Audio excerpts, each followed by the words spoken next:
ಯೋಗ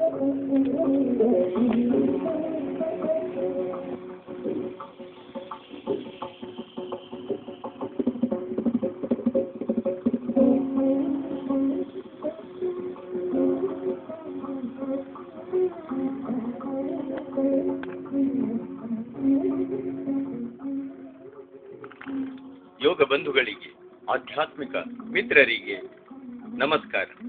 ನಾವು ಈ ದಿನದಿಂದ ಮಹರ್ಷಿ ಪತಂಜಲಿ ಪ್ರಣೀತ ಅಷ್ಟಾಂಗ ಯೋಗಗಳ ಬಗ್ಗೆ ಬಹಳಷ್ಟು ವಿಚಾರಗಳನ್ನು ತಿಳಿದುಕೊಳ್ಳುತ್ತಾ ಇದ್ದೇವೆ.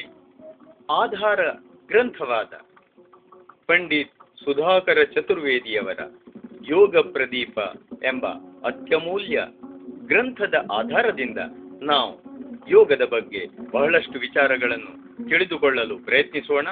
ಈ ದಿನ ಯಮದ ಒಂದನೆಯ ಅಂಗವಾದ, ಅಂದರೆ ಒಂದನೆಯ ಯಮವಾದ ಅಹಿಂಸೆಯ ಬಗ್ಗೆ ತಿಳಿದುಕೊಳ್ಳಲು ಪ್ರಯತ್ನಿಸೋಣ. ಓಂ.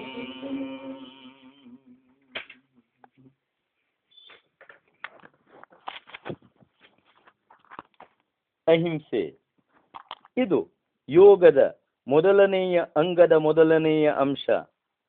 ಈ ಒಂದು ಮಾತಿನಿಂದಲೇ ಪತಂಜಲಿ ಮಹರ್ಷಿಗಳು ಈ ತತ್ವಕ್ಕೆ ಎಷ್ಟು ಮಹತ್ವ ಕೊಡುತ್ತಾರೆಂಬುದು ವ್ಯಕ್ತವಾಗುತ್ತದೆ. ವಸ್ತುತಃ ಎಷ್ಟು ಮಹತ್ವವನ್ನುಳ್ಳ ಅಹಿಂಸೆಯ ಸ್ವರೂಪವೇನು?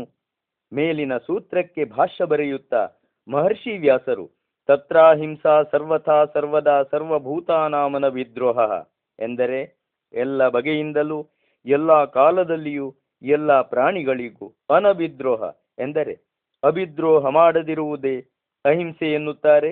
ಅಭಿದ್ರೋಹ ಎಂದರೆ ನೋವನ್ನೀಯುವುದು. ಯಾವ ರೀತಿಯಿಂದಲೂ, ಅಂದರೆ ಮನಸ್ಸು, ಮಾತು ಮತ್ತು ಮೈ ಯಾವುದರಿಂದಲೂ ಯಾವ ಕಾಲದಲ್ಲಿಯೂ ಯಾವ ಪ್ರಾಣಿಗೂ ನೋವನ್ನೀಯದಿರುವುದೇ ಅಹಿಂಸೆ.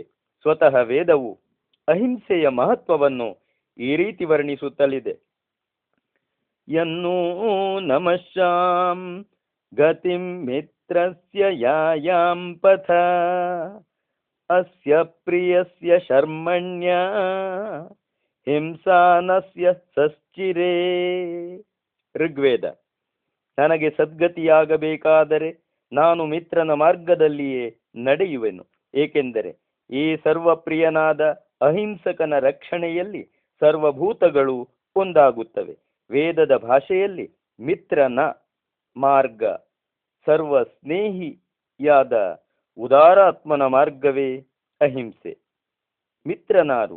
ಮಿತ್ ಪ್ಲಸ್ತ್ರ ಎಂದರೆ ಮೃತ್ಯುವಿನಿಂದ ಪಾರು ಮಾಡತಕ್ಕವನು, ಯಾರನ್ನು ಕೊಲ್ಲದವನು ಮಿತ್ರ. ಇವನು ಅಹಿಂಸಾನ, ಅಹಿಂಸೆಯೇ ಇವನ ಧರ್ಮ. ಅಹಿಂಸಕನು ಸರ್ವಪ್ರಿಯನಾಗಿ ಹೋಗುತ್ತಾನೆ. ಅವನ ಶೀತಳ ಛಾಯೆಯಲ್ಲಿ ಎಲ್ಲರೂ ವೈರತ್ಯಾಗ ಮಾಡಿ ಪ್ರೇಮದಿಂದ ಒಂದಾಗಿ ಹೋಗುತ್ತಾರೆ. ಇದೇ ವೇದದ ಮಂತ್ರದ ಆಧಾರದಿಂದ ಮಹರ್ಷಿ ಪತಂಜಲಿಗಳು ಅಹಿಂಸೆಯ ಫಲವನ್ನು ಹೀಗೆ ವರ್ಣಿಸುತ್ತಾರೆ. ಅಹಿಂಸಾ ಪ್ರತಿಷ್ಠಾಯಾಂ ತತ್ಸನ್ನಿಧೌ ವೈರತ್ಯಾಗ. ಯೋಗ ದರ್ಶನ ಸಾಧನ ಪಾದ ಸೂತ್ರ 35. ಅಹಿಂಸೆಯ ಸಿದ್ಧಿಯಾದರೆ ಆ ಮಹಾತ್ಮನ ಬಳಿ ಎಲ್ಲ ಪ್ರಾಣಿಗಳು ವೈರತ್ಯಾಗ ಮಾಡುತ್ತವೆ. ವೇದದ ಮಂತ್ರದ ಛಾಯೆ ಎಷ್ಟು ಸ್ಪಷ್ಟವಾಗಿದೆ. ವೈರರಹಿತವಾದ ಸಮಾಜದಲ್ಲಿ ಜೀವಿಸುವವನ ಚಿತ್ತ ಶಾಂತವಾಗುವುದು, ಏಕಾಗ್ರವಾಗುವುದು ಎಷ್ಟು ಸಹಜ. ಪೂರ್ಣ ಅಹಿಂಸಕನ ಬಳಿ ಕೇವಲ ಮಾನವರು ಮಾತ್ರವಲ್ಲ, ಸಿಂಹ, ಘಟಸರ್ಪ, ಮೊಸಳೆ ಮೊದಲಾದ ಕ್ರೂರ ಜಂತುಗಳು ಸಹ ವೈರತ್ಯಾಗ ಮಾಡುತ್ತವೆ ಎಂಬುದಕ್ಕೆ ಮಹರ್ಷಿ ದಯಾನಂದರ ಜೀವನ ಚರಿತ್ರೆ ಸಾರುತ್ತಲಿದೆ.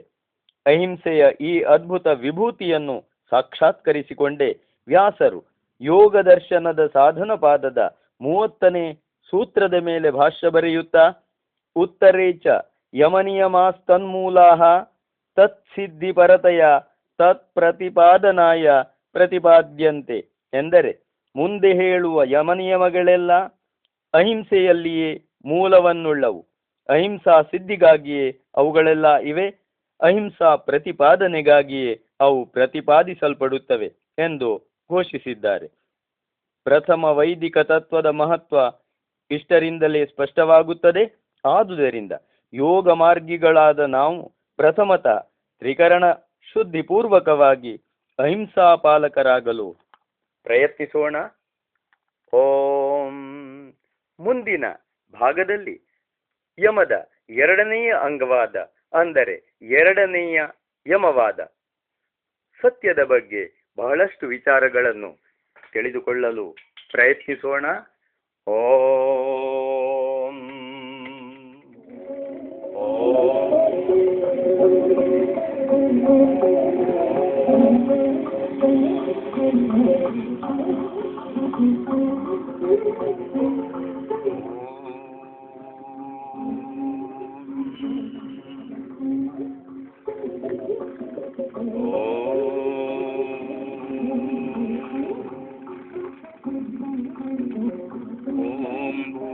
भूर्भुवस्सुवः तत्सवितुर्वरेण्यं भर्गो देवस्य धीमहि धियो यो न प्रचोदयात्.